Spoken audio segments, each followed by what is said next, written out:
recente, tá? Questões que eu recebo dos alunos aí que fizeram provas nas últimas semanas. Como eu falo com vocês, semanalmente, graças a Deus, nós temos dezenas de aprovados. Também não vou ficar aqui inventando, eu tenho milhares de aprovados semanalmente, centenas. Não, não é isso não. Não tem milhares nem centenas de pessoas fazendo CPA 20 semanalmente, mas dezenas sim, graças a Deus. Semanalmente a gente tem dezenas de aprovados. Eu recebo o relato dos alunos, compilo isso em arquivos, ok? E vou seguindo aqui e monto o material para vocês. Nós vamos começar levinho, tá? De leve. Uma coisa que eu gosto que o aluno faça, coloca aí num papel, num caderno, né, que você deve estar aí para anotar, coloca assim, ó, faz a divisão assim, ó. De um lado você vai colocar certas, do outro lado você vai colocar erradas. Ok? Aí, à medida que você for acertando e errando, vai marcando, né? Eu espero que ao final esteja assim, ó. Assim, ó, por exemplo, ó. Pronto.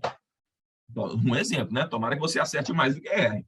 Para quê? Para depois, no final, a gente fazer uma mini estatística aqui, como que foi o seu desempenho até o momento, tá? Então, marca aí certas, erradas e vamos seguir no baile.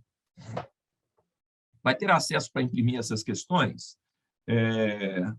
Essas questões estão no simulator também, tá? E vai ficar gravado.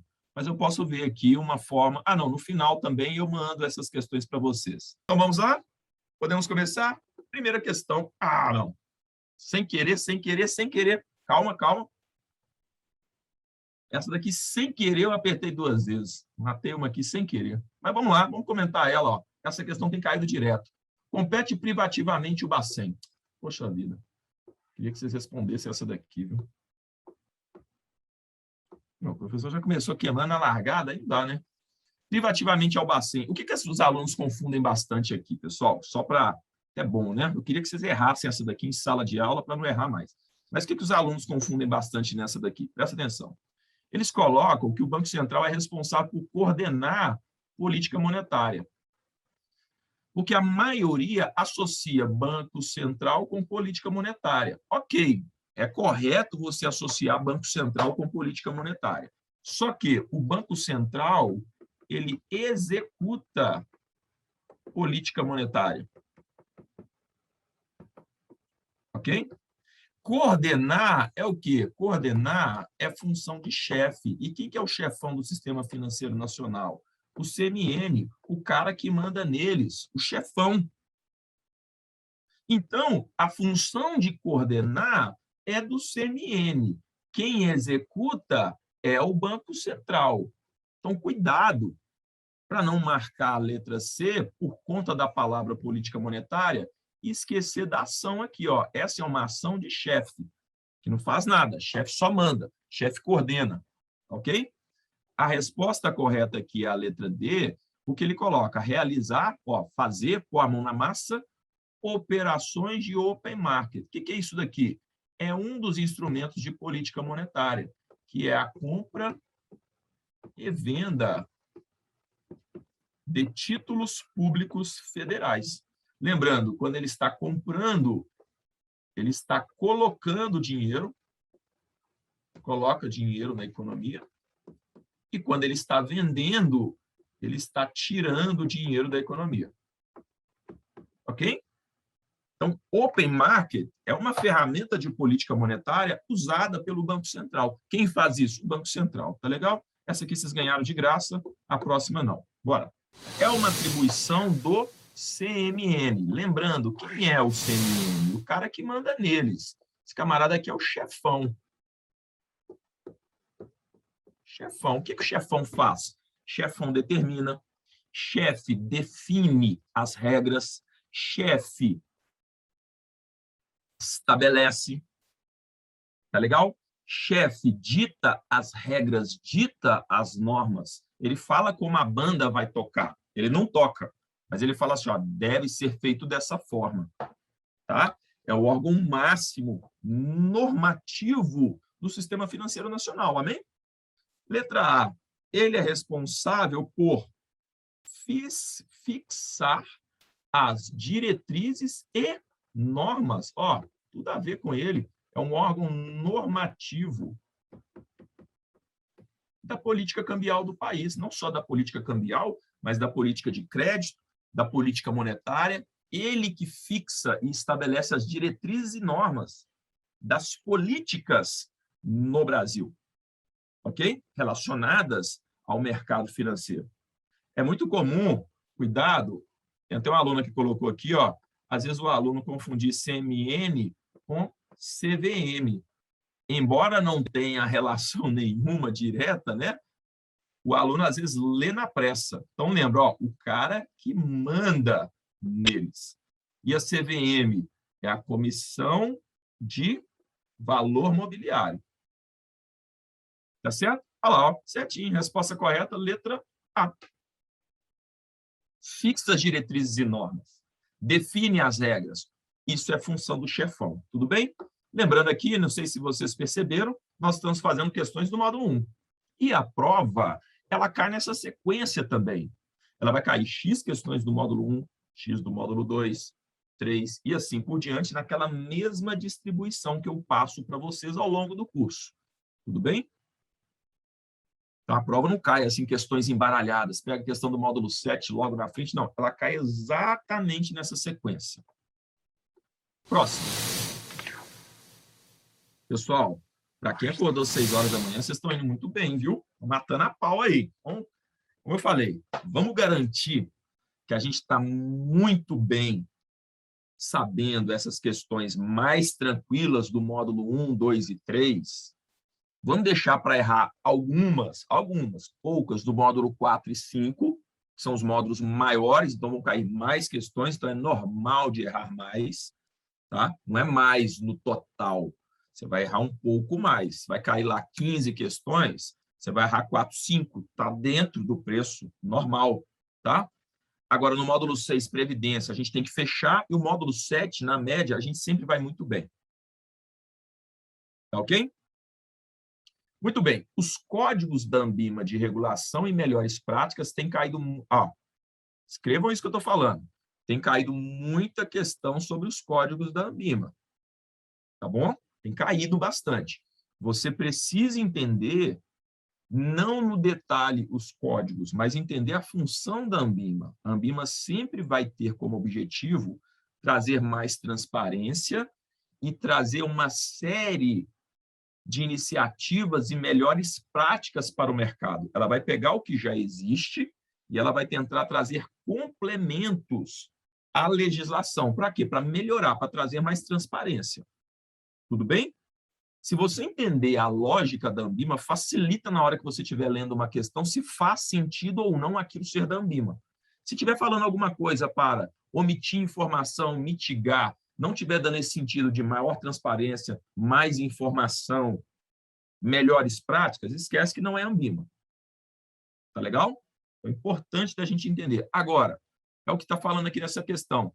Os códigos Anbima de regulação e melhores práticas se aplicam a quem? Pessoal, vai se aplicar a todos? Não. Olha a diferença de todas as instituições para, todas as instituições associadas. Olha a diferença. Estão percebendo a diferença? Todas para todas as associadas. Então, deve seguir quem aderiu, quem se filiou, quem se associou à Anbima, deve obrigatoriamente seguir os códigos de melhores práticas daquela entidade que ela se associou. Ok? Então, a resposta correta, tranquilo aqui, instituições financeiras filiadas e aquelas que aderirem voluntariamente aos códigos. Tudo bem? Não são todas as instituições reguladas pelo Bacen. Por quê? Não são todas as instituições que são filiadas à Anbima. Quem não é filiado não tem a obrigatoriedade, ou os códigos não se aplicam às instituições que não são filiadas. Tudo bem? Pessoal, então lembrando. O pessoal colocando aí, a Unicred não é filiada. Ok, ela não tem a obrigatoriedade, mas, de repente, a Unicred aderiu voluntariamente aos códigos de melhores práticas da Anbima, então ela tem que seguir. Eu não tenho essa informação, mas se for, ela tem que seguir se ela tiver feito uma adesão voluntária. Tá legal? Ó, então pedi para voltar na questão anterior, eu não vou voltar, porque senão a gente perde a sequência. Então, assim, ó, presta atenção na questão, eu estou dando um tempo aqui, perguntem em cima aí, tá legal? Porque senão, se a gente voltar, a gente perde tempo aqui, tá legal? Neste caso, tem que renovar meu certificado em 3 anos, perfeitamente. Tá? Embora a prova não pergunte isso, mas a certificação de vocês tem validade de 3 anos, é só renovar, a renovação é super tranquila, viu? Questão de prova. Tudo aqui que eu estou falando são relatos que eu recebi de alunos, tá? Não é a questão exata, mas a gente tenta montar uma questão com base no relato que a gente recebe dos alunos. Olha só, a Superintendência Nacional de Previdência Complementar, a Previc, tem entre suas funções. Então, lembra, nós temos a SUSEP. O que a SUSEP cuida? A SUSEP cuida de seguro, resseguro, previdência aberta. O que é previdência aberta? O PG e o VGBL, e capitalização. Então, SUSEP, seguro, resseguro, prévia aberta e capitalização. A Previc é a parte mais fácil, porque a Previc é só você associar. Esse C aqui é C de cadeado. Por quê? Ela vai cuidar, fiscalizar as entidades de previdência fechada, ou os chamados fundos de pensão. Ok? Ela vai fazer o quê, gente? Ela vai fiscalizar. A Previc e a SUSEP, elas são como se fosse o banco central das entidades de previdência, seguro, resseguro e capitalização. SUSEP, seguro, resseguro, prévio e capitalização, fiscalização. É como se fosse o banco central dessa área. E a Previc também é como se fosse o banco central dessa área. Ela vai fiscalizar todo esse mercado. Então, a dica aqui, o C de cadeado. Letra A, fiscalizar a comercialização dos planos de previdência com PG e VG. Quem faz isso é a SUSEP. Responsável, olha a pegadinha aqui, pega ratão, pela administração dos fundos de pensão? Não. Quem administra fundo de pensão é a seguradora. Ela não administra. Seria o equivalente a você falar responsável por administrar as instituições financeiras, Banco Central. Não.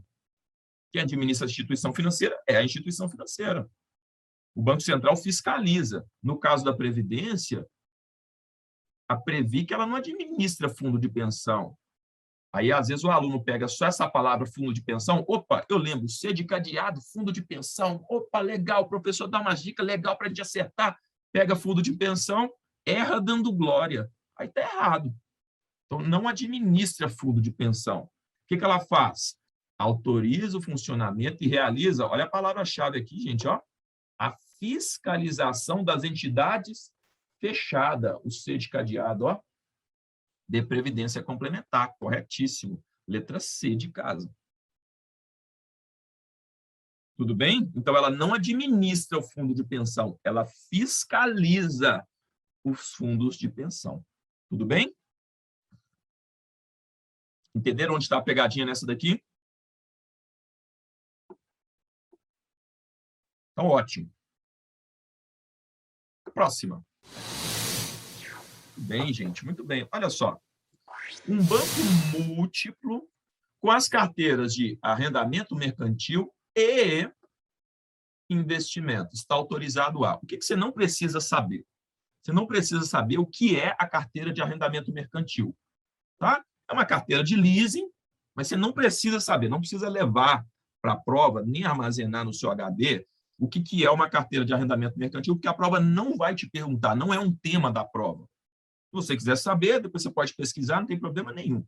Tá? Mas, o que você precisa saber? Você precisa saber que um banco múltiplo, como o próprio nome já diz, é aquele tipo de banco que trabalha com múltiplas carteiras. Só que tem uma regra para ser banco múltiplo.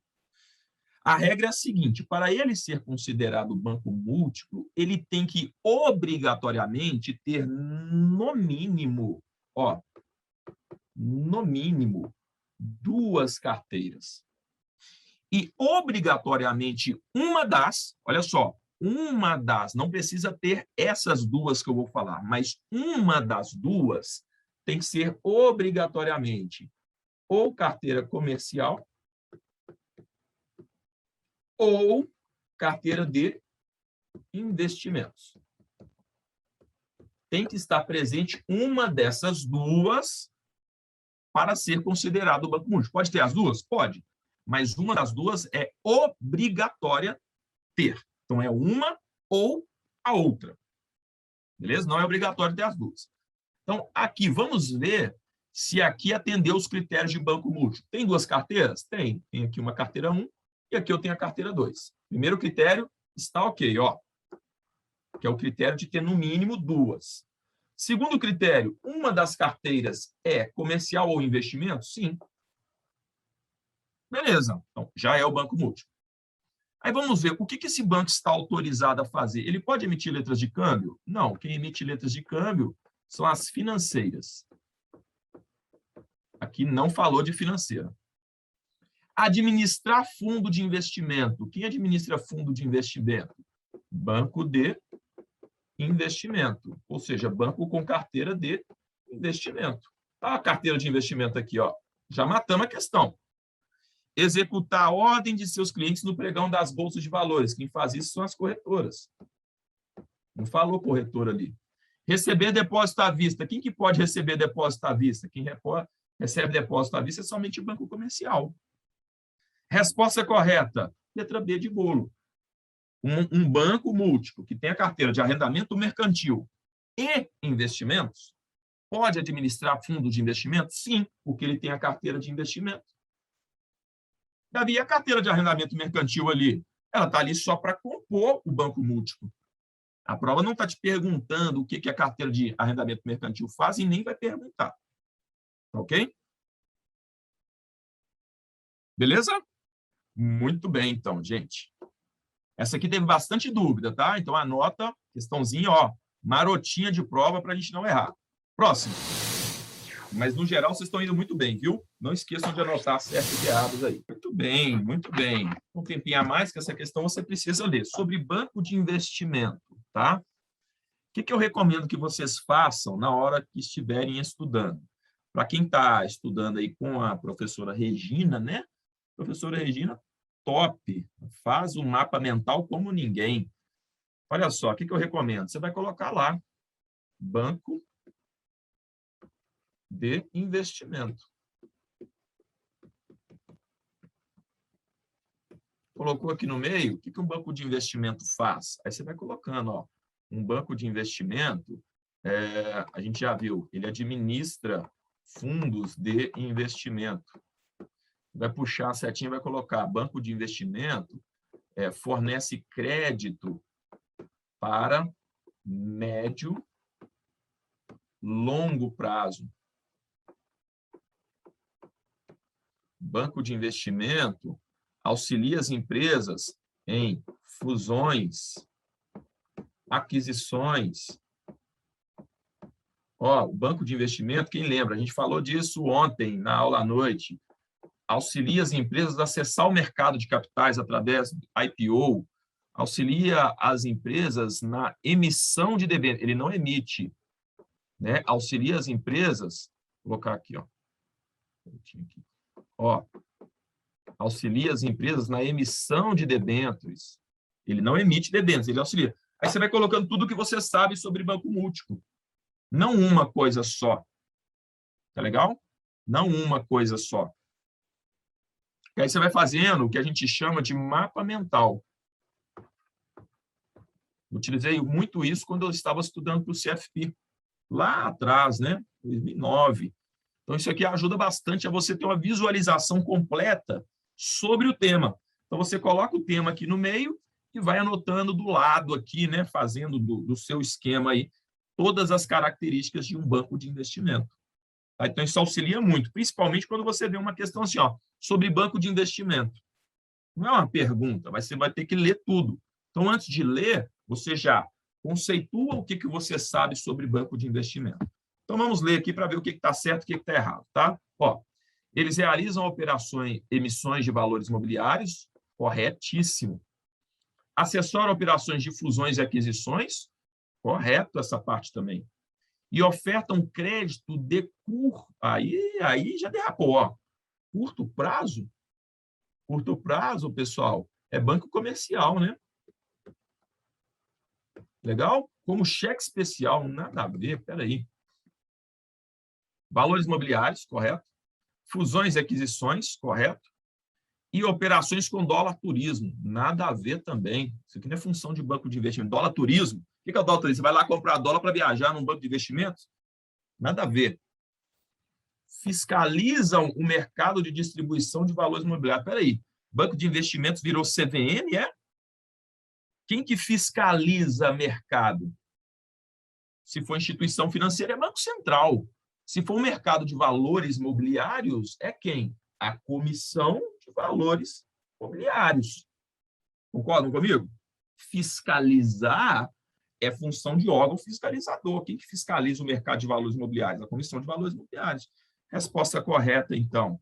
Assessora empresas em fusões e aquisições, emissões de valores imobiliários e ofertas públicas, além de fornecer crédito. Olha como que é importante você saber a característica de prazo da carteira do banco. Crédito de quê?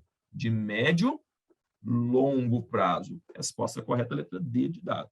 Questão de prova. Tudo bem? Dúvida aqui? Podemos seguir? Boa, pessoal. Esta questão 7 caiu na prova de um aluno dessa semana, tá? A questão está fresquinha, fresquinha, fresquinha. Inclusive, vou mandar no grupo aí para vocês agora uma questão que eu acabei de receber.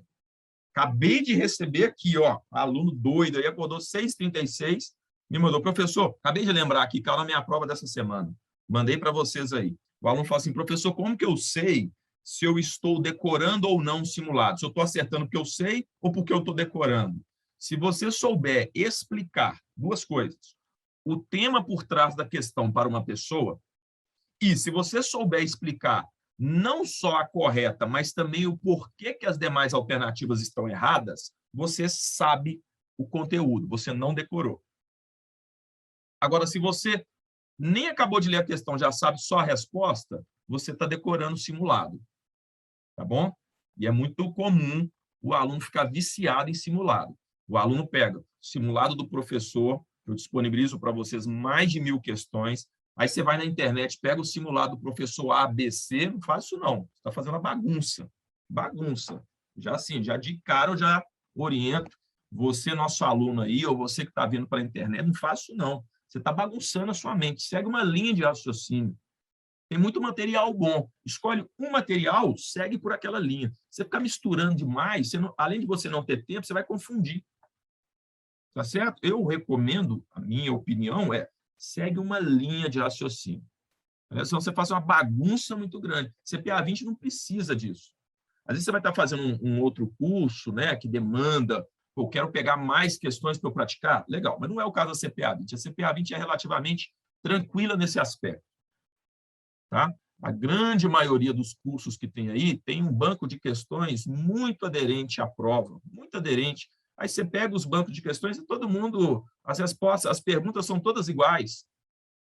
Por quê? Não é aquela pessoa que inventou a questão. Os alunos vão dando relato, os alunos fazem a mesma prova. Então, você vai ver uma questão aqui que está parecida com outra, que está parecida, são todas muito iguais. Tem questões, gente, que a gente vê aqui, caiu na minha prova, quando eu fiz a prova lá em 2008, o banco de dados lá da Ambima mantém a mesma questão, faz uma alteraçãozinha ou outra. Tá? Então, isso aí já é muito bem mapeado. Legal. Beleza, beleza. Voltando aqui, é uma atividade... Ó, essa questão aqui é carimbadíssima, cai direto. É uma atividade que pode ser efetuada por uma corretora de títulos e valores imobiliários. O que a gente mais sabe que uma corretora faz é intermediar a compra, isso é o que a gente mais sabe, e venda de ações dos clientes na Bolsa de Valores. Isso é o que a gente mais sabe que uma corretora pode fazer. Só que a prova não vai te perguntar isso, porque isso aqui é muito óbvio. Tá certo? Seria a mesma coisa de falar assim, o que um açougue faz? Vende carne. O que uma corretora faz? Intermedia compra e venda de... Ela não vai perguntar isso, porque isso aí é muito dado. Tá ok? Ela vai perguntar o que geralmente você não sabe que uma corretora faz. Primeira coisa, corretora, presta atenção, corretora não opera crédito, tá legal? Corretora não opera crédito. Nenhuma linha de crédito pode ser intermediada por uma corretora. Corretora faz corretagem, ó, intermediação. Então, financiamento, esquece. Crédito, esquece.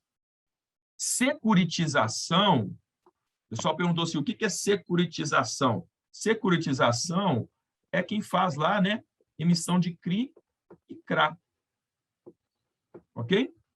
Então, faz cessão de crédito. Uma empresa tem créditos a receber, ela pega aqueles créditos que ela tem a receber e cede para uma securitizadora.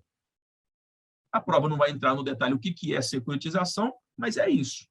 Quem faz securitização são as securitizadoras, emissões de CRI. Agora, o que a prova pergunta que a maioria não sabe e erra de bobeira? Uma corretora intermedia operações de câmbio. Nossos alunos aí, né? Certamente, isso aqui a gente reforça em sala de aula. E é uma questão fácil que os alunos erram. Em sala de aula, pode errar, aqui pode errar, não erra na prova. É uma questão dada para vocês, tá legal? Resposta correta, letra D. O que é intermediar operações de câmbio? Você pode fazer envio e recebimento, tá? De dólares, por exemplo, através de uma corretora. Você pode comprar papel moeda numa corretora. Quem conhece aí a Piccione, né? XP faz isso, BTG faz isso, Oramo faz isso. As corretoras, de uma maneira geral, fazem isso. Beleza, pessoal? Próximo.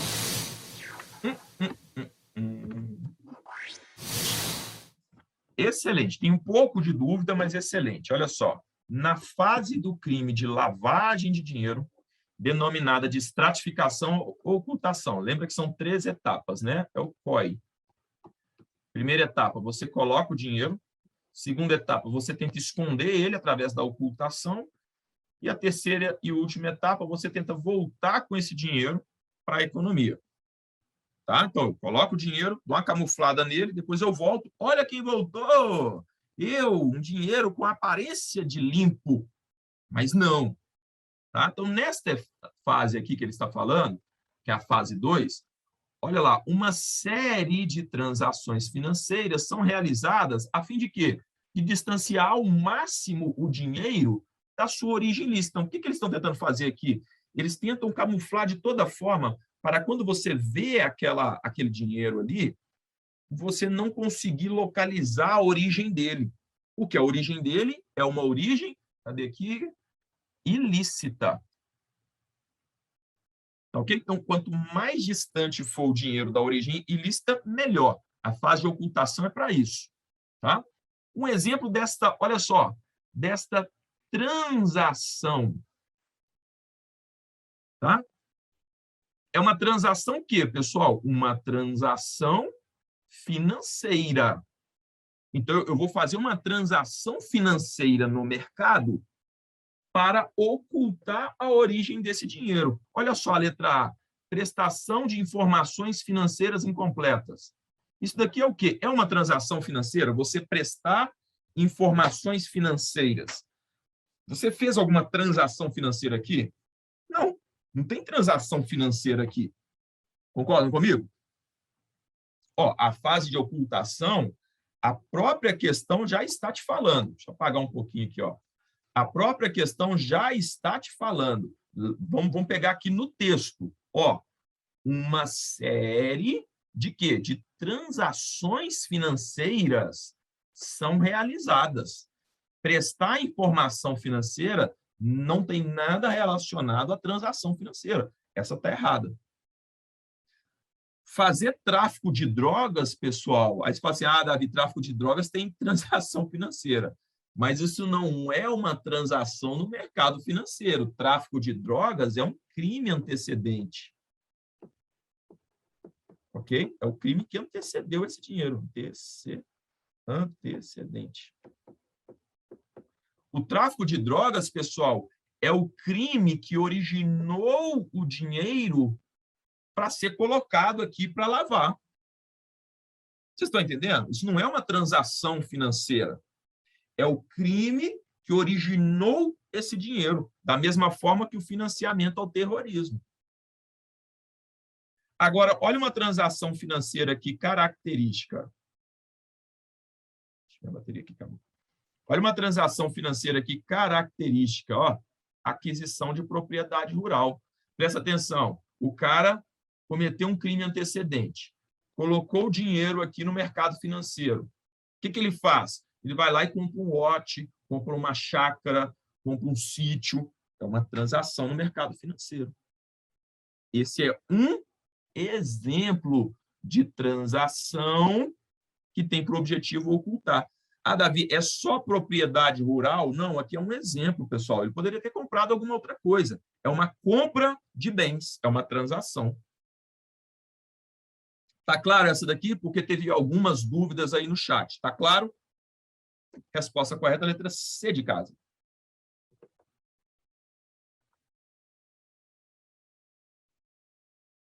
Muito bem.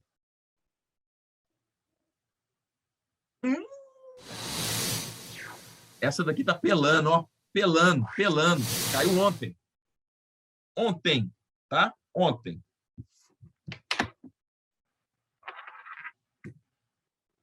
Boa, pessoal. Boa.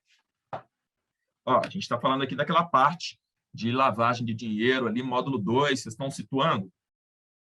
Muito bom, muito bom. Olha aqui, ó. Presta atenção. São atividades que não estão sujeitas às regras do conheça seu cliente. Então, vamos só relembrar o que diz lá a regra do conheça seu cliente. Vou colocar um negócio para carregar aqui rapidinho.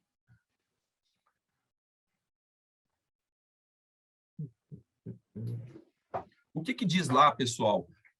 Peraí. O que diz lá as regras do conheça seu cliente? Diz que eu tenho que conhecer, presta atenção, a atividade do meu cliente, fazer o cadastro correto, né? Para saber se a atividade do meu cliente está coerente com a movimentação financeira que ele realiza no banco. Então, um dos pontos principais aqui do conheça seu cliente vai envolver a análise da movimentação financeira dele com a atividade que ele faz. Ok? Percebam o seguinte, compra e venda de moeda estrangeira teve movimentação de dinheiro, concorda? Comprar e vender moeda tem movimentação de dinheiro. Então, aqui está sujeito às regras do conheça seu cliente, só que ele quer atividades que não estão sujeitas. Essa está. Por quê? Compra e venda de moeda envolveu movimentação financeira. Custódia e distribuição de valores imobiliários envolve movimentação financeira. Então, eu tenho que saber quem está comprando, quem está vendendo, se essa pessoa tem lastro para fazer esse tipo de movimentação. Captação, intermediação de aplicação de recursos financeiros, óbvio, aqui envolve movimentação financeira. Eu tenho que saber quem está fazendo aqui. Agora, observa o seguinte, analisar e classificar o risco de crédito de uma empresa, essa atividade de análise não envolve movimentação financeira. É simplesmente uma opinião, essa atividade aqui é simplesmente emitir a opinião sobre a qualidade de crédito de um determinado emissor, porque ele está classificando o risco. A atividade de análise não está sujeita às regras do conheça seu cliente, porque essa atividade aqui não envolve movimentação financeira. É a mesma coisa de falar assim, são atividades que não estão sujeitas. Dar aula. O que dar aula tem a ver com lavagem de dinheiro? A atividade de dar aula não tem nada relacionado com os princípios do conheça seu cliente. Se tivesse intermediar operações de câmbio, opa, intermediar a operação de câmbio, tem entrada de dinheiro, tem movimentação financeira. Então, a resposta correta é a letra A, porque ele quer as atividades que não estão sujeitas. Perceberam aqui?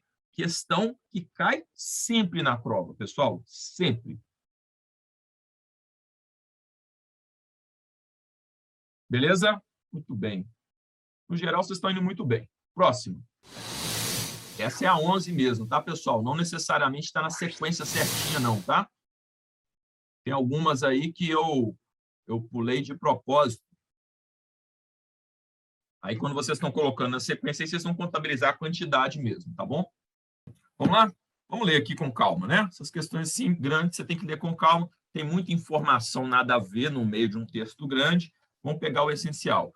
O funcionário de uma corretora, um camarada aqui, ele ficou sabendo que a empresa Desbadugo S.A. vai adquirir a empresa Morar Bem. Então, uma empresa está comprando a outra, ok? Então, pega isso. Uma empresa está comprando a outra. Ambas possuem ações na Bolsa de Valores. Legal? Porém, que fato? Que uma vai comprar a outra ainda não foi divulgado a mercado. Primeira coisa que você já tem que saber aqui, olha só, importante para você. Se não foi divulgado, estamos nos referindo de uma informação privilegiada. Ok? Trata-se de uma informação privilegiada. Presta atenção. Tem algum erro em você ter acesso à informação privilegiada? Não. Se não, você participa do conselho de administração de uma empresa, você tem acesso à informação privilegiada. Então, você está cometendo infração? Tem nada a ver. O erro não está no acesso à informação privilegiada. O erro, a infração, está no uso indevido dessa informação. Ok? Aqui nós temos a infração. Até o momento, nada demais aconteceu. Vamos continuar lendo. Com esta informação, que informação? Informação privilegiada, já entendemos. Esse funcionário, aqui que ele começa a derrapar, ó. Aqui que ele começa a derrapar. Ele passa a aconselhar seus clientes para comprar papéis da empresa. Aqui que ele comete o pecado dele, gente, ó. Começou a fazer o uso indevido da informação privilegiada. A comprar papéis da Desbadugo S.A. Neste caso, o funcionário da corretora já está falando com você que ele agiu de maneira incorreta. Por quê? Ele fez o uso indevido da informação. Ele agiu de maneira incorreta não é quando ele teve acesso à informação privilegiada. Isso aí que é importante de vocês entenderem. É quando ele, após ter acesso, ele começou a falar, aconselhar ou repassar aquela informação. Tá bom? Aí estão perguntando assim, que tipo de infração que é essa? É o front running ou insider trade? Tá? Neste caso aqui, é um clássico insider. Opa. Esse daqui é um clássico insider. Insider trade. Por quê? Ó, porque ele está utilizando a informação privilegiada. É uma notícia da empresa. O front runner, ele não usa a notícia da empresa. Ele pega uma informação sobre volumes negociados no mercado. Ele vai lá e corre na frente para ter vantagem. O insider trade, não. O insider trade é aquele que pega uma informação de dentro da empresa, do lado de dentro da empresa. Ok? Entenderam a trama? Por que ele agiu de maneira incorreta? Ele violou o direito de preferência dos demais acionistas. Não é por conta disso.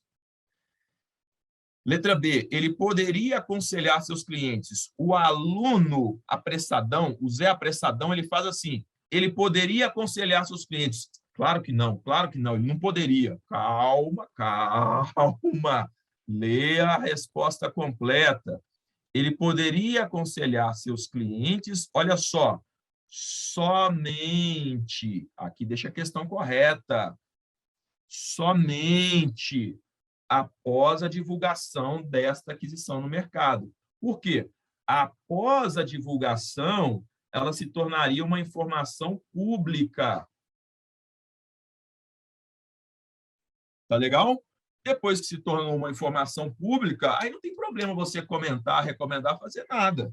Agora, enquanto a informação não é pública, você não pode fazer nada, não pode emitir opinião, não pode recomendar compra, nem venda, nem repassar essa informação. Tudo bem? Resposta correta, letra B de bolo. Amém ou não amém? Na prova, pessoal, Papai do Céu ajuda vocês, tá? Olha só uma questão que Papai do Céu olha para você e fala assim, ó, toma essa daí, você está um pouco nervoso? Vou te dar uma questãozinha aí de graça. O que a gente não pode fazer? Na hora que vem a bênção do céu, você tem que abrir a mão e receber.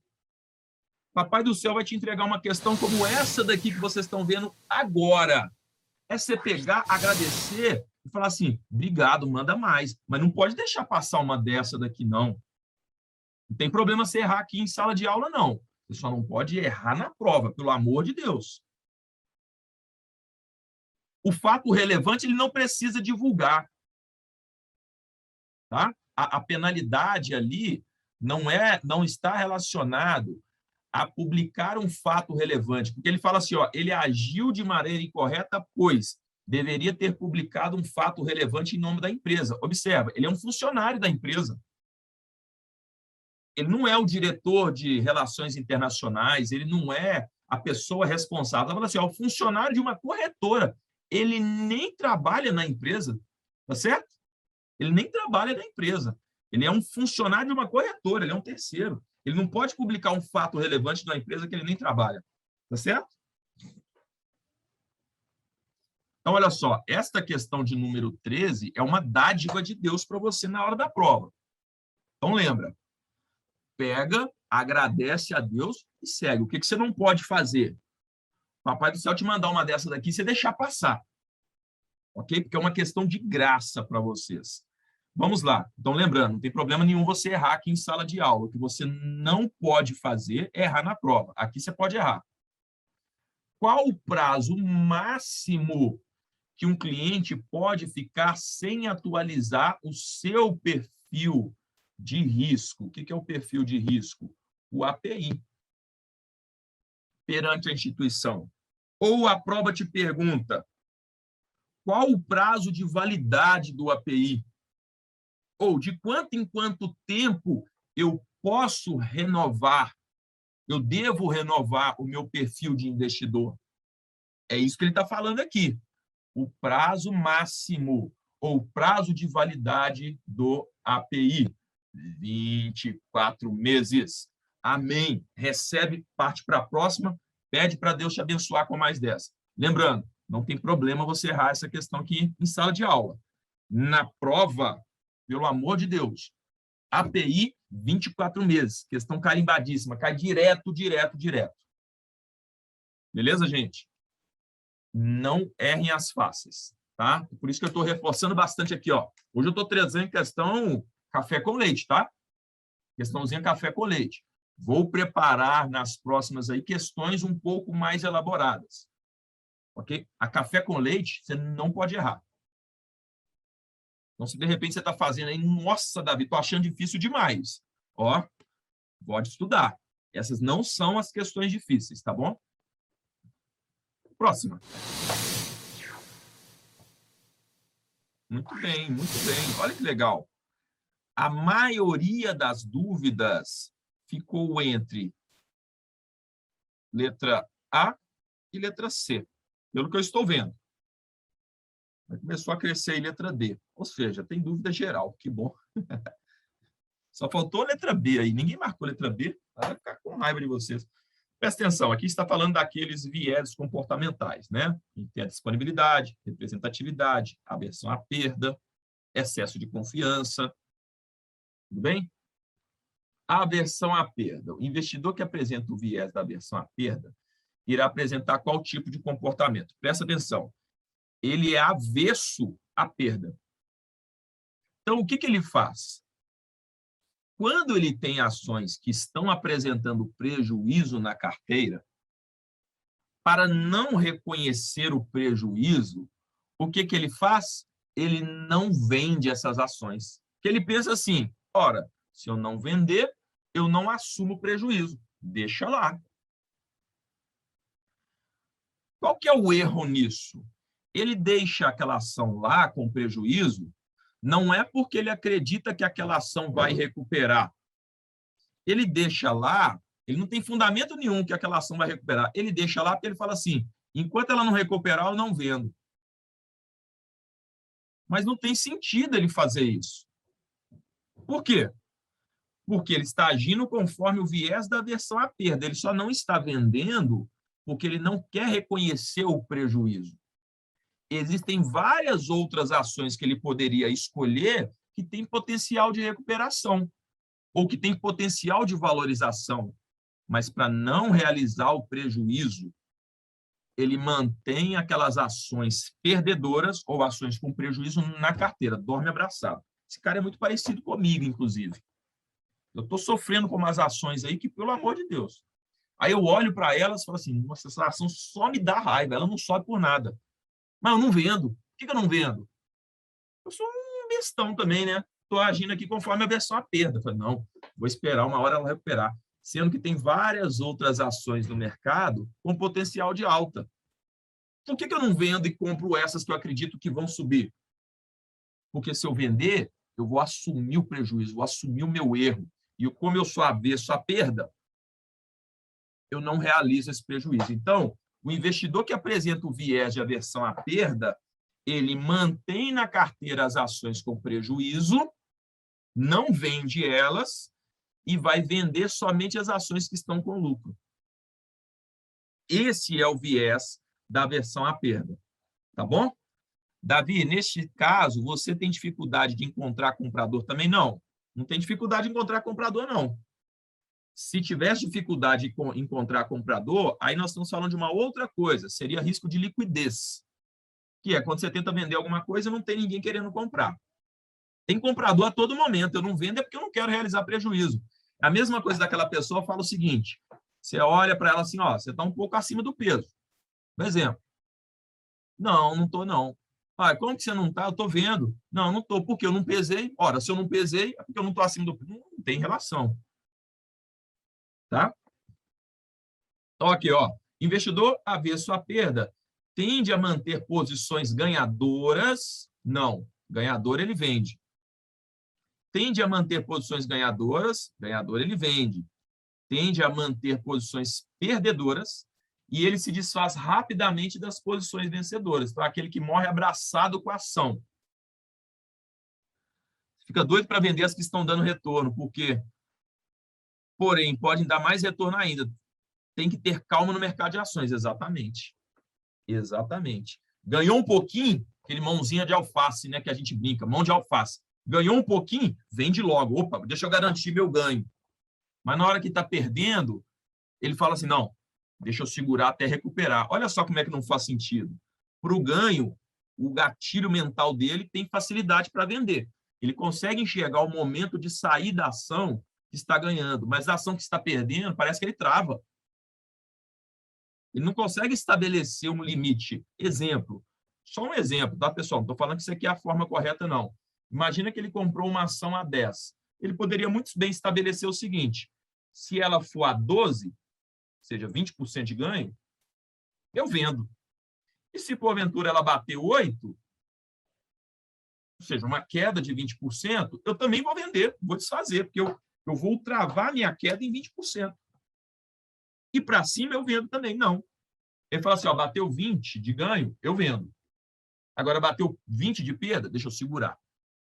Tá vendo? Não tem sentido. Matematicamente não tem sentido.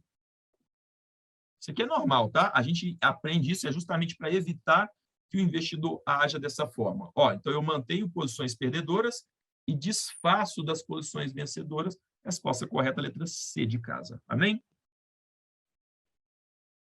De novo, para os nossos alunos aí, eu já falei em sala de aula. Você está tendo acesso a informações agora técnicas de investimento. O que eu recomendo a você? Pratique. Abra conta numa corretora. Compra lá 20, 30, 50 reais, 100 reais, invista na prática para você saber como é que funciona. Como é que você vai falar para o seu cliente investir se você mesmo não investe? Ah, Davi, se eu perder, o que vai mudar na sua vida se você perder 100 reais?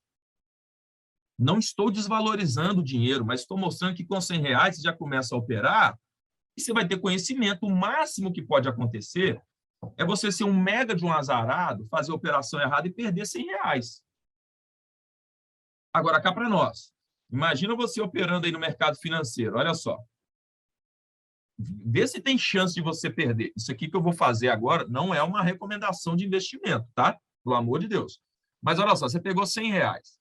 Aí você coloca um pouquinho na Petro, você coloca um pouquinho na Vale, você coloca um pouquinho no Itaú, aí você coloca um pouquinho no Bradesco. Isso aqui não é carteira diversificada, não. Só estou dando um exemplo. Aí você coloca um pouquinho na CSN. Só um exemplo. Você pegou aqui 100 reais. Qual a chance de você perder seu dinheiro todo? A chance de perder seu dinheiro todo, sabe qual que é? É se acontecer de quebrar a Vale, a Petrobras, a Vale, o Itaú, o Bradesco e a CSN. Se isso acontecer, numa boa, o problema é com você, que você é um mega do azarado. Você conseguiu investir nas maiores empresas do Brasil e as maiores empresas do Brasil quebraram. Pode ter certeza, o Brasil já foi por água abaixo. E o que aconteceu? Perdeu 100 reais. Então, a chance de você perder os 100 reais é quase que impossível. Quase que impossível. Porque teria que todas essas empresas quebrar ao mesmo tempo para você perder seu dinheiro. O máximo que vai acontecer é, a Petrobras desvalorizou 20. Beleza, perdeu aqui 20 reais. Aí a Vale subiu 10. Opa, você já compensou, você já não está perdendo 20, você está ganhando 10. Você está perdendo só 10, perdão. Está perdendo só 10. Aí o Itaú subiu 15. Aí você já está ganhando. Veja como que funciona o mercado na prática. Tem como você falar para o seu cliente de alguma coisa, se você não sabe como que faz, abre lá, abre o home broker, compra uma ação, vende uma ação, vê como que funciona a dinâmica. Davi, mas tem custo de corretagem. Tem corretora que não cobra. Isso não é propaganda que eu vou fazer, não, mas se elas quiserem me patrocinar, eu não recuso, não, viu? Se estiver vendo pelo YouTube aí, ó, pessoal das corretoras, quiser me patrocinar, muito bem-vindo, tá? Mas você tem, por exemplo, a Clear, custo zero de corretagem, Banco Inter, ou Banco Inter, ó, estou fazendo propaganda, me patrocina aí. Banco Inter, zero de corretagem, zero. Sabe o que é zero? Zero. Você não paga nada para operar no mercado. Não vou falar aqui da qualidade das corretoras, que aí você tem que experimentar para você saber. Não vou entrar aqui. Essas duas eu tenho certeza que são corretoras que não cobram corretagem. Ó, corretagem zero. O que é corretagem, pessoal? A taxa de intermediação na compra e venda de ações. Tem corretora, por exemplo, que vai te cobrar ali R$ 4,90 por operação. Tem corretora que cobra 2 e pouquinho. O que eu recomendo é, se a sua desculpa for, o custo é alto. Estou te dando aqui exemplos de corretora zero. Se você conhece algum dessas corretoras aí, né? Conhecer um manda-chuva lá, pode falar que eu estou fazendo propaganda de graça para eles. Aí, ó, o Rafael está falando, a Genial é quase zero. Pô, eu sei que a Genial tem a parceria aí com a Unicred. Vou colocar aqui também. Mais um aqui, ó, pode patrocinar a gente. Vou colocar a Genial de azulzinho ainda, ó. Aí, Genial. Quase zero. Alguém sabe qual que é o custo de corretagem aí da Genial? Alguém que já fez ou algum cliente perguntou? Eu já coloco aqui também. Então, opera, gente. Eu não estou falando assim, o professor está pedindo para todo mundo investir em ações. Não, não é isso, não. Conhece como que funciona uma plataforma de investimentos. Numa plataforma, às vezes a pessoa acha que só pode comprar ações. Não. Você pode comprar ação, você pode comprar ETF, que é fundo de índice, você pode comprar fundo imobiliário. Sai comprando lá, pega R$ 100, pega R$ 200, pega R$ 50. Agora, se acontecer de você não ter R$ 50 ou R$ 100 para investir, aí você tem que dar um passo atrás, né, que é fazer um planejamento financeiro, porque aí o negócio está feio para o seu lado mesmo. Beleza, pessoal? Então, vamos lá. Próxima questão. Ô, pessoal. Excelente, ó. Se um país vende mais bens e serviços do que compra, não sei se vocês vão lembrar, eu comentei dessa questão em sala de aula.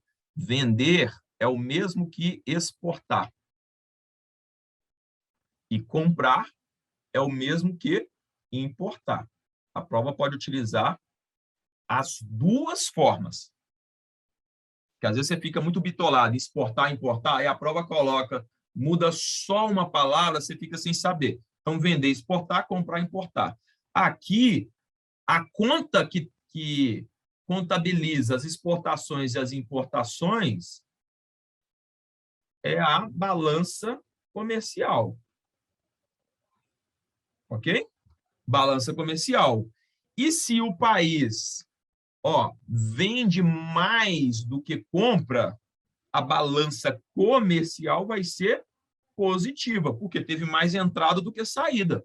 Então, a balança comercial vai ser superavitária. Superávit mais entrada. Déficit mais saída. Resposta correta, letra A. Então, é na balança comercial que eu contabilizo o saldo das exportações e importações. Amém? Muito bem. Próximo. Estão errando e acertando com convicção. Isso é importante. A confiança. O cara vai, pá, errei. Nossa, professor. Quando você erra assim, é bom que você fica mais atento, né? Quando você toma uma topada daquelas assim, sabe? Esses dias, por exemplo, eu estava saindo da garagem, uma confiança, deu uma ré, mas uma ré com uma confiança. Pô! Nossa! Nunca mais eu faço isso. Por quê? Excesso de confiança. Que eu estou dominando. Pá! Ainda bem que tinha uma borracha na pilastra e só deu uma triscadinha no para-choque, mas aquela que dói lá na alma. Confiando, nunca mais. Toda vez agora que eu estou dando ré, opa, sabe? Quando você fica assim atento, essa aqui eu não vou cometer de novo, não. Uma vez vai, duas vezes aí já é demais. Então, quando você erra com muita confiança, você fica mais atento na próxima. Então, presta atenção aqui.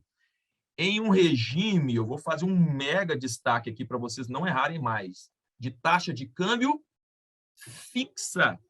Algo que está fixo é aquilo que não mexe. Eu fixei um prego na parede. Aquele prego não vai mexer de jeito nenhum. Faça chuva, faça sol. Está fixo. Aí ele te dá um miguezão aqui, ó. O que acontece se houver um superávit na balança comercial de determinado país? Não acontece nada. Se o câmbio ele tem uma taxa fixa, a taxa vai ser fixa. Ó, exemplo, tá? Só um exemplo. Você estabeleceu aqui uma taxa fixa de 5,20. Ponto final. Faça chuva, faça sol, o câmbio vai ser fixo em 5,20. Então, o que acontece quando o câmbio é fixo? Olha lá, ó, não altera a moeda local. Entrou mais dinheiro, é 5,20. Saiu mais dinheiro, é 5,20. Por quê? O câmbio é fixo. Lembrando também, pessoal, um ponto importante. Aonde são contabilizadas todas as transações é no balanço de pagamentos, tá? Ó, na balança de pagamentos, eu tenho várias contas aqui e eu tenho várias contas aqui. Aí eu vou contabilizar entradas versus saídas. Uma dessas contas aqui, ó, é a balança comercial. Cuidado para não confundir. Balança comercial não é balanço de pagamentos. Por exemplo, se a balança comercial foi superavitária em 20 milhões, aí eu tenho aqui a balança de renda, balança de serviços, e aqui teve uma saída de 40 milhões. Opa, peraí, saída. Tá? E aqui nós tivemos uma saída de 40 milhões. Na hora que eu pego 20 de entrada dessa conta com 40 de saída daquelas outras contas, vai dar um saldo negativo no balanço de pagamentos de menos 20. Então, só a balança comercial positiva não é o suficiente. Por quê? Eu tenho que contabilizar todas as transações para saber se no somatório final teve mais entrada ou mais saída. Tudo bem?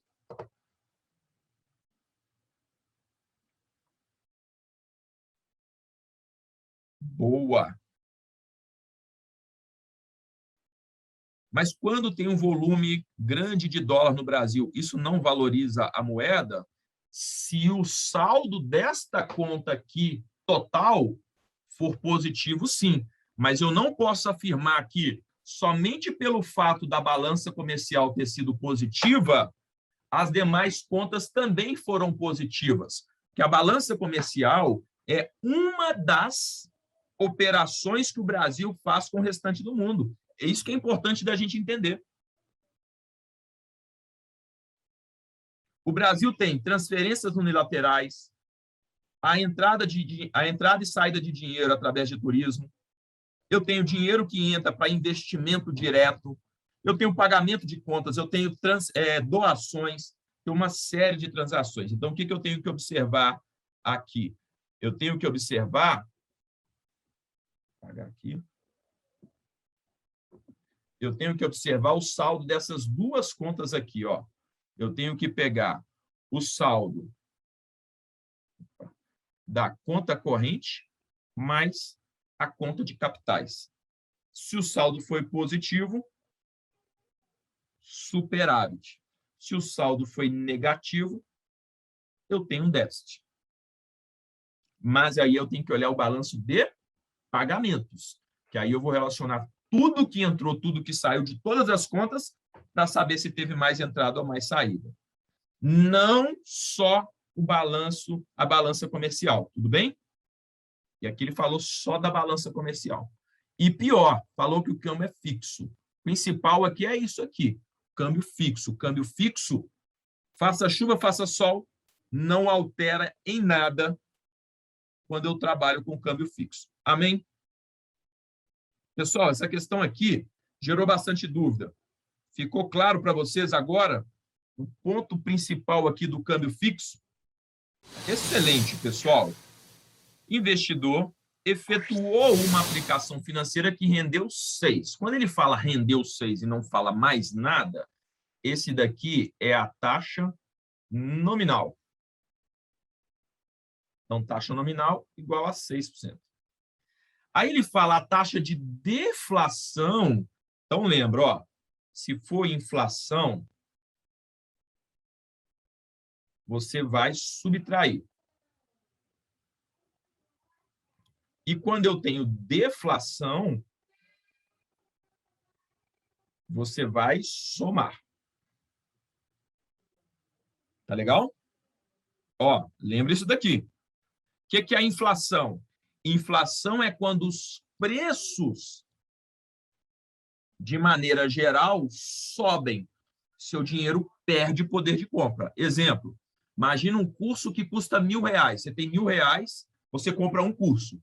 Na hora que você vai entrar no site para comprar, o curso está valendo 1.500. Ou seja, o preço subiu. Agora você não consegue mais comprar um curso com R$1.000. Então, a inflação, o preço sobe, aí ele subtrai o seu poder de compra. Já quando acontece deflação, é o contrário. É quando os preços caem. Por que você vai somar? Porque vai aumentar o seu poder de compra. Exemplo, um curso, ele custa R$ 1.000. Aí, na hora que você entra para comprar, um curso está custando R$ 500. Então, agora você consegue comprar 2 cursos. Ou seja, aumentou o seu poder de compra. Por isso que você soma. E nesta questão aqui, está falando exatamente sobre isso. Vou apagar aqui. Está falando exatamente sobre isso. Olha só. A deflação foi de 3. Então, ó. Nossa, peraí. Escrever direito aqui. Deflação de 3%. Então, o que eu faço? 6 mais 3, aí o meu ganho real vai ser igual ao quê? O aluno faz 6 mais 3, 9. Resposta, um pouco superior ou superior ao número que você achou de cabeça. 6 mais 3, 9. Superior a 9. Davi, se fosse inflação, seria 6 menos 3, dá quanto? 3. Então, inferior a 3. Mas como foi deflação, 9.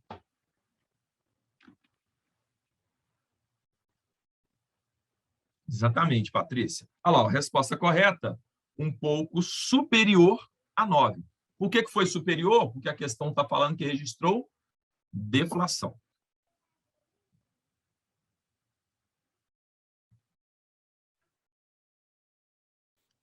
Beleza?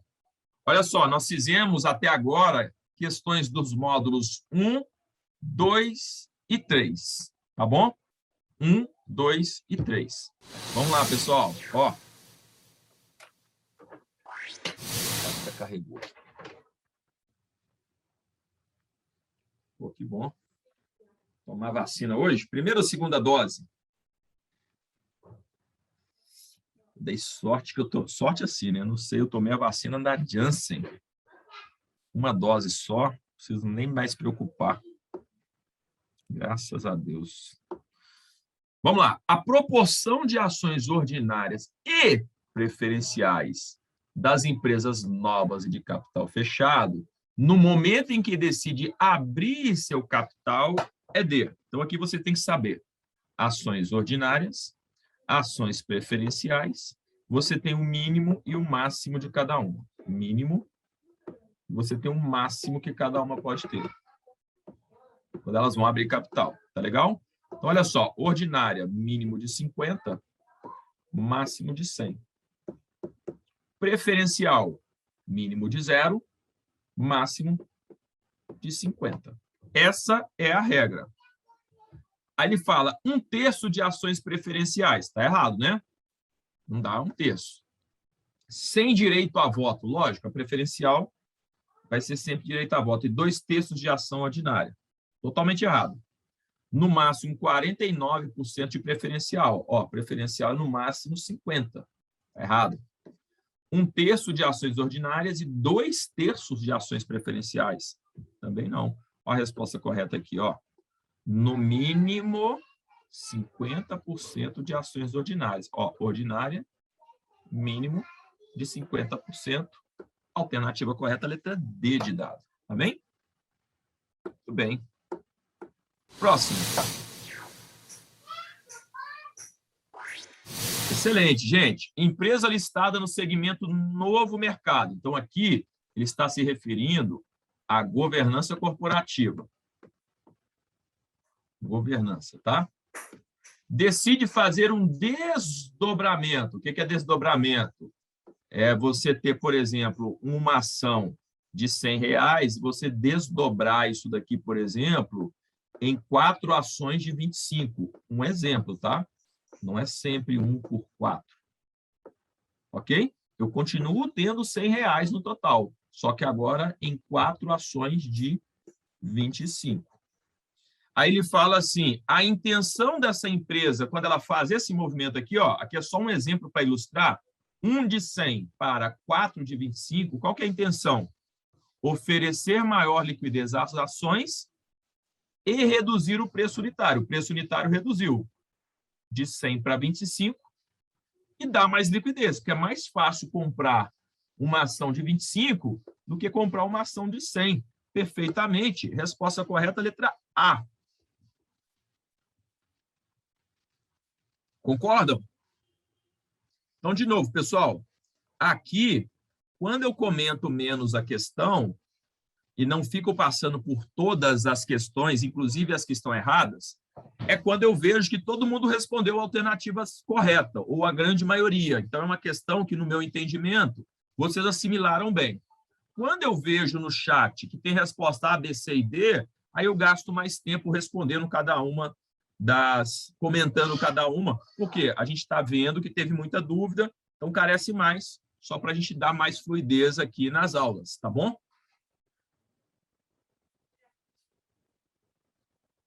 Desdobramento, exatamente, desdobramento é a mesma coisa de split. Eu mandei no grupo aí o que é a banana split, né? Ótimo.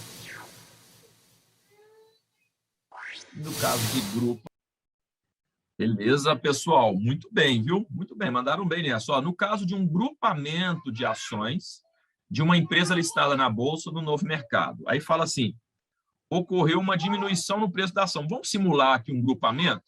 Vamos fazer aquele contrário. Então, olha só. Imagina que eu tenho cada ação custando R$25. Opa. Cada ação aqui custando R$25. Então, uma ação custa 25. O que é o grupamento? Eu pego 4 ações de 25 e transformo em uma ação de R$100. O que aconteceu com o preço da ação? Vamos lá. Ocorre uma diminuição no preço da ação? Não, o preço da ação aumentou. Ó. Uma era 25, agora uma vale 100. Porque eu agrupei 4 ações de 25 em uma de 100. Ocorre um aumento no capital social da empresa? Não, a empresa não aumenta nem diminui de tamanho. Ela só mudou a proporção de ações disponíveis. Ocorre um aumento no número de ações? Não, eu tinha 4 ações, agora eu passei a ter uma. Ocorre uma diminuição. Resposta correta. Não há alteração no patrimônio do investidor. Não há. 4 de 25, financeiramente, é a mesma coisa do que uma de 100. 4 notas. Imagina se existisse, né? Nota de 25. 4 notas de 25 seria equivalente a uma de 100. 4 ações de 25 equivale a uma de 100. Tudo bem? Ótimo, pessoal. Presta atenção. O que é uma ADR? Olha só. ADR. Tá? Imaginem vocês que a Petrobras é uma empresa brasileira, né? Ela lança as ações dela aqui na B3. No código respectivo lá, ó. PETRI 3, PETRI 4. Porque é uma ação brasileira, listada na Bolsa Brasileira. Quando a Petrobras ela quer lançar ações lá nos Estados Unidos, por exemplo, ela não pode, porque ela é uma empresa que ela é listada na B3. Então, o que ela pode fazer? Ela pode lançar lá nos Estados Unidos um recibo de ações, ou seja, um recibo que representa as ações da Petrobras. Esse recibo negociado lá nos Estados Unidos, ele recebe esse nome, ó, A, por quê? É aonde o recibo é negociado, ó, DR, recibo de depósito. Negociado aonde esse recibo? Nos Estados Unidos. Então, esse A, ele me mostra onde que o recibo é negociado. Ó, recibo negociado nos Estados Unidos. Esse recibo, ele é negociado nos Estados Unidos. E este recibo está representando uma empresa que é de onde? Ó, a empresa que o recibo representa é de fora. Empresa de fora dos Estados Unidos. O que é negociado nos Estados Unidos é o recibo. Agora, a ação que ele representa, ela é de fora dos Estados Unidos. Esse é o conceito. Aí, quando a gente pega aqui sobre ADR, assinale a alternativa correta. É uma ferramenta pela qual uma empresa não americana consegue emitir ações nos Estados Unidos? Não, ela não emite ações. Lembra que eu coloquei ali para vocês? Ela vai emitir um recibo de ações.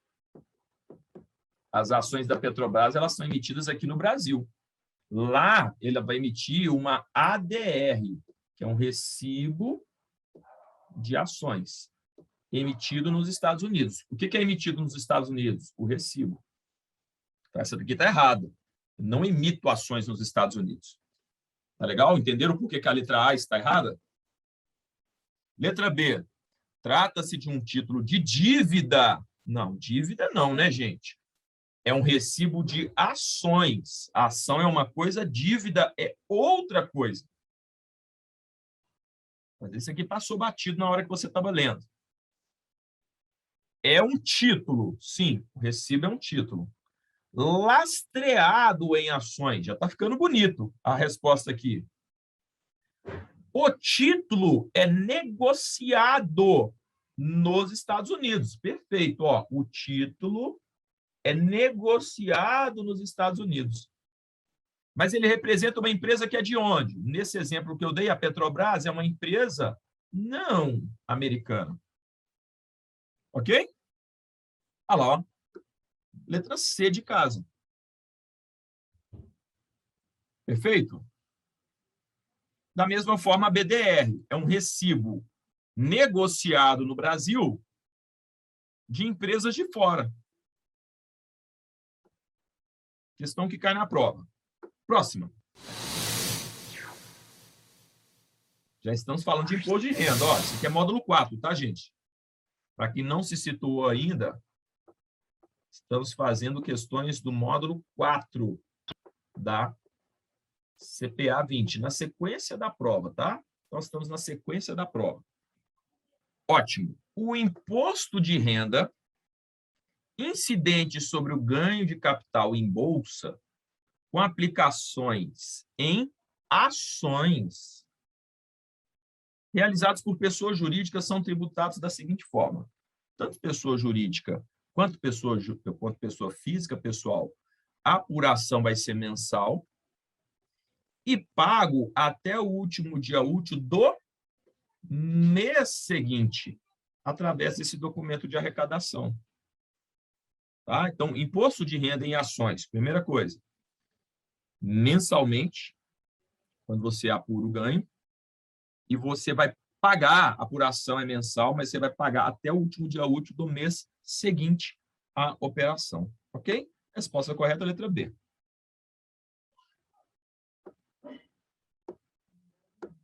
Próximo. Essa vocês podem ler com calma, você tem que analisar. Escreve, desenha, tá? Fala a característica de cada um. Excelente, pessoal. Olha só, seu cliente, ele acredita no seguinte cenário para os próximos 12 meses. Ele acredita que vai haver elevação da inflação, o cenário 1 aqui, ó. Ele acredita que o IPCA, que é a inflação, correto? Vai subir. O segundo cenário que ele acredita é na queda na taxa de juros. Então, o segundo cenário aqui, ele acredita que a Selic vai cair. Então, ele está te dando um cenário e falando assim, com base nesse cenário, aí aqui a gente não está perguntando se você concorda ou não com o cliente. Não vá além do que está sendo perguntado. Aqui não está falando, eu não concordo, a inflação vai subir, vai cair juros? Como assim? Não, Davi. A inflação subiu, o Banco Central tinha que subir juros. Calma. Quem acredita nisso daqui não é você e não é o Banco Central, é o seu cliente. O seu cliente ele tem razão. Deixa ele lá pensar o que ele quiser. Se ele acredita nisso, aí fala assim, com esse cenário, quais seriam os produtos mais adequados para o seu cliente? Então, você tem que pegar um produto que vá acompanhar a alta da inflação, então um título atrelado à inflação, no caso aqui a NTN-B, por quê? Esse B aqui é B de Brasil, e a inflação oficial do Brasil é o IPCA, ou seja, o título que tem a sua remuneração atrelado à inflação é a NTN-B. E se a inflação vai subir e o título tem a remuneração atrelada à inflação sobe, o preço do seu título vai subir também. Ponto. E ele acredita que a Selic vai cair, ó, queda na taxa de juros. Se a Selic vai cair, você não quer acompanhar a queda da Selic. Então, você tem que ter uma remuneração aqui pré-fixada.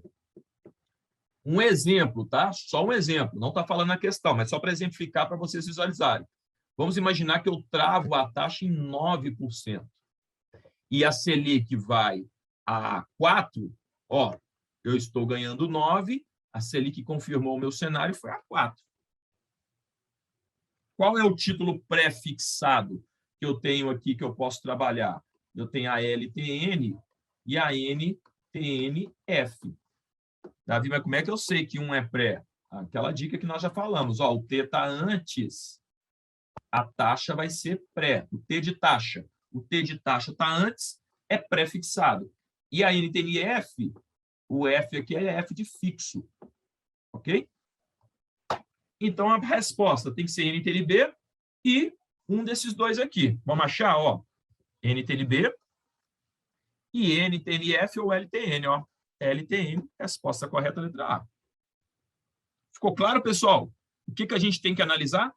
Muitos aí, às vezes, erraram, porque foi além do que estava perguntando. Tentou pegar, não, o Banco Central não devia fazer isso e tudo. Ninguém está discutindo o que o Banco Central tem que fazer. O que a gente está discutindo aqui é o seu cliente que acredita nisso. Muito bem. Próximo.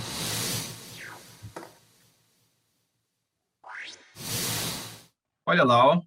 Em relação à tributação pelo imposto de renda retido na fonte, os rendimentos auferidos, eu vou fazer um destaque grande aqui, porque às vezes você não viu, por pessoa jurídica, em investimentos realizados em letra de crédito imobiliário. Aí o aluno fala assim, essa aqui está no papo. Mato imóvel, regra do mato imóvel isento de imposto de renda. Eu lembro o professor falando, tá na mão, ligado, papai do céu, manda mais. Não! Isso é laço para você, cuidado. Lembra que eu comentei com vocês? Pessoa jurídica, ó, só leva tinta. Pessoa jurídica só leva tinta. A regra do mato ou imóvel, ela se aplica à pessoa física que investir em mato ou imóvel. E a questão, marotamente, te falou que pessoa jurídica te distraiu com o somebody love aqui, julgou a LCI, o aluno vem e marca aqui letra C. Ai, obrigado, bem que o professor falou que papai do céu ia mandar umas bênçãos do céu para a gente. Ah, não. Cuidado. Então, neste caso, letra de crédito imobiliário é um título de renda fixa e, como todo título de renda fixa, o imposto de renda vai seguir a alíquota regressiva de R, aquela que começa com 22,5% e pode chegar em até 15%. Tá legal? Resposta correta, letra D de dado, sujeita à alíquota decrescente conforme o prazo da aplicação. Amém? Dúvidas nessa daqui?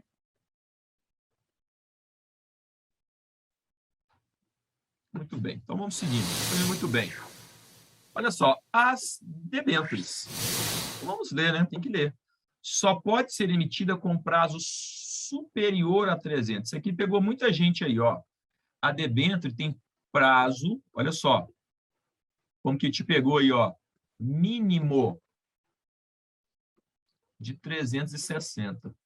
Quando aqui fala que só pode ser emitido por prazo superior, ele está excluindo 360. Ele está dizendo que é de 361 em diante. Está errado. O prazo mínimo, 360. É de 360 em diante. Quando eu falo superior, eu estou dizendo que é 361 em diante. Por isso, essa questão aqui, essa alternativa está errada. São negociados no Selic. Selic é título público federal. Podem ou não ser conversíveis em ações, corretamente. Tem prazo máximo de emissão? Não tem prazo máximo, só tem prazo mínimo. Tudo bem? Lembra que as debêntures não têm nenhum tipo de padronização, tá? Beleza? Olha uma questão que caiu na prova de quinta-feira. Quinta-feira. Leiam com calma.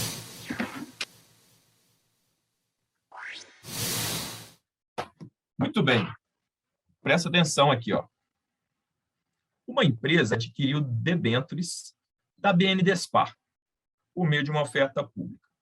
Os títulos possuem remuneração. Então, ele está falando como que é o rendimento dessa debênture. É 7% ao ano, mais a variação do IPCA. Na tributação desta aplicação financeira, então presta atenção aqui, não é complicado, tá? Olha só, o imposto de renda em renda fixa, e debênture é um título de renda fixa, ele vai aplicar lá a alíquota regressiva, certo? 22,5%, 20%, 17,5% e 15%. Conforme os prazos, né?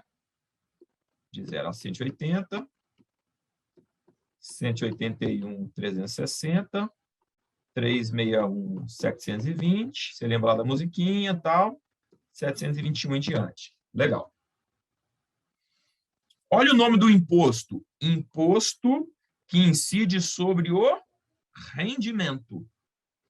Aí a questão está falando que o rendimento desta aplicação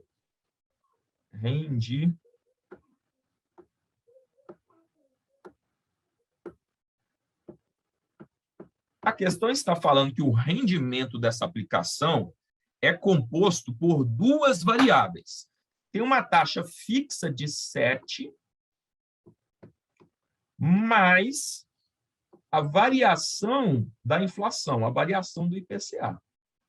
Vamos só supor, não sei se vocês acompanharam aí, né? A inflação acumulada está dando 9,68 nos últimos 12 meses. Só um exemplo. Se a inflação fosse de 2, seria 7 mais 2. Inflação 5, 7 mais 5. Inflação dos últimos 12 meses aí deu 9,68. Seria 7 mais 9,68. Então, o imposto vai incidir sobre isso mais o rendimento disso. Tá legal? É o rendimento total produzido pela aplicação. Neste caso aí, especificamente, do exemplo que eu estou dando, inclusive um exemplo real, se você pegar 7 mais 9,68, vai dar um retorno total aqui de 16,68. Esse foi o rendimento da aplicação. E sobre esse percentual vai incidir o imposto de renda. É isso. Letra A, a base de cálculo para o imposto de renda será obtida com base na taxa de juros. Qual que é a taxa de juros? 7%, firmada na aquisição, ó, adicionada mais a correção do IPCA. O IPCA, quanto que foi a correção do IPCA aqui no nosso exemplo? Aqui, inclusive, é um exemplo real. 9,68. 7 mais 9,68, 16,68. Ele nem está pedindo para você fazer conta, ele só está perguntando aqui qual base. Estão perguntando assim, por que 9? 9 eu só estou dando um exemplo, porque a inflação acumulada nos últimos 12 meses, ela foi de 9,68. Eu dei um exemplo aqui só para materializar, vocês visualizarem quanto foi o IPCA nos últimos 12 meses. Mas se o IPCA tivesse sido 2, seria 7 mais 2. 5, 7 mais 5, e assim por diante, ok? A letra B fala, o imposto será retido na fonte a alíquota de 22,5, independente da data de ocorrência da alienação. Alienação significa venda. Não, ela só vai ser 22,5 se for neste prazo aqui a venda. Não é independente da data, está errado. Letra C. O investidor terá o imposto retido na fonte no momento da aquisição. Poxa, está falando que você vai pagar o imposto no momento que você compra? Como assim? Você só vai pagar o imposto quando você realiza o ganho. Ok? A letra D fala: o próprio investidor será o responsável pelo cálculo e o recolhimento. O próprio investidor é o responsável por recolher o imposto quando for... O que eu fiz aqui? Quando for em ações. E aqui nós estamos falando de debêntures. Resposta correta, letra A. Pessoal, esta questão caiu na prova dessa semana. Ficou ainda alguma dúvida? O IR de debênture incentivada, na realidade, incentivada é isento de imposto de renda para pessoa física. Tá? Agora, no caso de debênture convertida em ações, ela vai se converter em ações, então você paga o imposto primeiro de renda fixa, aí depois que ela se transformou em ações, aí você passa a seguir a regra de ações. Mas enquanto ela é uma debênture, ela deixou de ser debênture, paga o imposto conforme renda fixa, depois ela entra na regra de ações. PJ paga normal, tá? PJ é como se não existisse isenção, vai pagar imposto de renda normal. A não ser pessoa jurídica imune, templo religioso, instituições filantrópicas, exatamente, tá? Tributação regressiva. Davi, no exercício anterior, a taxa acumulada não seria 17,35? Acho que não. No exemplo, eu falei que foi 7 e eu simulei 9,68. Dá 16,68. É claro que para você fazer a conta mesmo matemática, você tem que, não é uma soma, né? Você faz uma multiplicação ali dos fatores. Se você estiver se referindo a isso, ok. Mas como na prova não cobra esse cálculo, eu fiz uma conta simples de somar ali só para exemplificar, tá? Eu nem cheguei a fazer a conta da multiplicação dos fatores, não. Tudo bem? Mas se você estiver se referindo a isso, ok.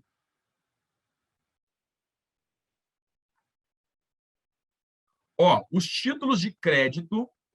Ah, beleza. Não, tranquilo. Eu nem fui nisso porque não entra no detalhe. Era só para ilustrar. Perfeito. Nominativos sem garantia real, que visam levantar recursos, olha aqui, ó, a palavra correta está aqui, de curto e médio prazo, emitidos por sociedades anônimas não financeiras, são conhecidos como. Então, aqui a dica que eu passo para vocês é o seguinte: títulos de longo prazo, debêntures, ok? Emitidos por instituição não financeira, naturalmente. Curto prazo, aí nós estamos falando das notas promissórias, ou também conhecidas como commercial paper. Resposta correta, letra B. Por quê? Debênture sempre vai ser para longo prazo. Lembra que o prazo mínimo de uma debênture é 360 dias? O mínimo. E o máximo não existe. Ok? Muito bem. Próximo. Bem, muito bem, muito bem. Olha lá. O investidor, ele comprou uma debênture, o vencimento dela é janeiro de 2022. Só que ele revendeu essa debênture 362 dias após a data da compra. Aí ele teve um rendimento aqui de 780. Com relação à tributação, analise as afirmações abaixo. Presta atenção. Vamos voltar aqui. Esquece debênture. Debênture é um título de renda fixa. E todo título de renda fixa tem a tributação regressiva. Regressiva de R. Como é que funciona? Ó, de 0 a 180, 22,5%. De 181 a 360, 20%. De 361 a, vou melhorar esse 3 aqui, 720, 17,5%. E de 721 em diante, 15%. Ok? O imposto, o prazo que a gente considera para a cobrança do imposto é o prazo ou do vencimento, se o cliente não resgatar, ou o período que ele vendeu o título. Embora tenha vencimento em janeiro de 2022, mas nem me fala a data da compra aqui, ele revendeu 362 dias após. Então, o prazo que eu considero para o imposto de renda é o prazo da venda. Se ele não vender, eu considero o vencimento, mas aí eu tenho que ter a data da compra. Aí ele fala que teve rendimento de 780. Ele vai pagar imposto aqui, vamos ver em qual alíquota, ó, 362. 362 está aqui dentro, ó. 17,5 vai ser o imposto dele. Então, você automaticamente elimina essa atrocidade aqui da questão da alternativa 3. Ó, a alíquota de IR será de 15. Automaticamente, você já elimina a letra C e você já elimina a letra A, que a letra A fala que todas estão corretas. Então, a sua dúvida tem que ficar entre letra B e D. Vamos lá. A emissora é responsável pelo recolhimento de imposto de renda na fonte nessa operação. Corretíssimo. Em renda fixa, o responsável por recolher o imposto de renda, a instituição financeira, quando for papéis emitidos por instituição financeira, ou pessoa jurídica que efetua o pagamento dos rendimentos. Corretíssimo. Aí você já eliminou essa daqui também, né? Apenas 2. Mas vamos lá. A base para a cobrança do IR será o rendimento da operação. Perfeito. O imposto de renda incide sobre o rendimento. Alternativa correta, letra D de bolo. 1 e 2 estão corretas. O emissor é o responsável por recolher e o imposto incide sobre o rendimento. Ok? Última questão de hoje. Para a gente finalizar aí, hoje a gente conseguiu fazer 30. O objetivo é a gente fazer entre 25 e 30 por dia. E amanhã tem mais, tá? Ó, estamos com 57 guerreiros aí. Muito bem, gente. Divulguem aí para os seus colegas que, de repente, estão fazendo curso, mesmo esteja fazendo curso com outra escola. Esse aqui certamente vai ajudar. Ajuda nunca é demais. Ó, estão fechando com chave de ouro. Excelente. Ó, o investidor mantém recursos aplicados em um CDB. Lembra, CDB é um título de renda fixa. Pelo prazo de 1.500 dias, que podem ser resgatados a qualquer momento. Então, o prazo do CDB é de 1.500. Então, esse aqui é o vencimento dele. Se ele não resgatar, você vai considerar esse prazo para a cobrança de IR. Então, aqui, ó, está aplicando aqui o prazo 1.500 dias, que o vencimento. Agora, fala que ele pode ser resgatado a qualquer momento. Então, ele pode resgatar a qualquer momento. A data que eu vou considerar para a cobrança do imposto de renda vai ser de 1.500 dias, se ele não resgatar. Agora, se ele resgatar, eu vou considerar aqui o prazo, a data do resgate. Combinado? Beleza. Porque está falando que pode ser resgatado a qualquer momento. Esse investidor pagará IR na fonte. 22,5% dos rendimentos, se entre aplicação e resgate transcorrerem 300 dias. O que eu tenho que fazer aqui? Eu tenho que fazer a tabela. Ó, de novo, de 0 a 180. Eu estou repetindo, porque você tem que saber fazer isso daqui. Depois de 181 a 360. Depois de 361 a 720. Depois de 721 em diante. Então, aqui, ó, 180, 180, 360. 180, 180, 360. Então, aqui vai dar 22,5, 20, 17,5 e 15. Está falando 22,5 se entre aplicação e resgate transcorrerem 300 dias. 300 dias está aqui, ó. Seria 20%, então está errado. 15% se entre a aplicação e o resgate transcorrerem 450. Ó, 15% está aqui, gente. 450 estaria aqui, ó. 17,5. Está errado também. 22,5 se entre a aplicação e o resgate transcorrer 150 dias. Opa, ó, 150 dias está aqui, 22,5. Aqui está ok. 22,5 sobre o valor do resgate, não é sobre o valor do resgate, né? Presta atenção por que essa daqui está errada, ó. 22,5 está certo, sobre o valor do resgate, não. É sobre o rendimento. Não é sobre o valor do resgate, é sobre o valor do rendimento no resgate. Alternativa correta, letra C de casa. Tudo bem? Pessoal, é isso. O que pediu para voltar só para dar um print? Pode dar o print aí. Olha só, é isso. Queria agradecer muito aí a perseverança, né, e a dedicação de vocês em estarem estudando aí nesse final de semana. Olha que legal, já começou o final de semana estudando. Então, o sabadão aí, ó, aproveita para dar uma oxigenada na mente. Se conseguir estudar mais um pouquinho, ok. Amanhã, domingão, aproveita para estudar mais um pouco, tá? E qualquer dúvida, mandem lá nos nossos grupos. Tá bom, pessoal? Obrigado. Bom final de semana, bom descanso. Aproveitem aí bastante, tá? Não esqueçam de descansar. Muito importante. Amanhã, mesmo sistema, 6 horas da manhã, novamente, tá bom? Um abraço para vocês.